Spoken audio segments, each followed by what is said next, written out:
அதே மாதிரி 30 வருஷ காலமா இதே கப்பலூர்ல டோல்கேட் பக்கத்துல மேம்பாலம் அமைக்கிறதுக்காக எடுக்கப்பட்ட கட்டபொம்மன் சிலைய யாராவது முயற்சி பண்ணி வச்சு கொடுத்தாங்களா?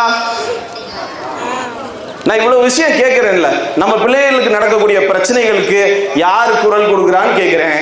இந்த நமக்கு இடஒதுக்கீடு பத்தி யாராவது குரல் கொடுக்குறாங்களான்னு கேட்கிறேன்.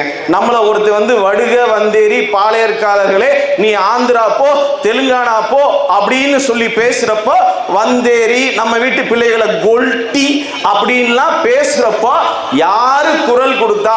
ஏன் கொடுக்கல? அப்ப நமக்கு யாருமே இல்லை அப்படின்ற ஒரு சூழல் வருது.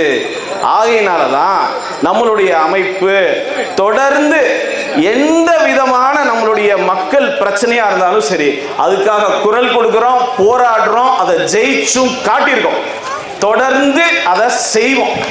இதுல எந்த மாற்று கருத்தும் இல்லை.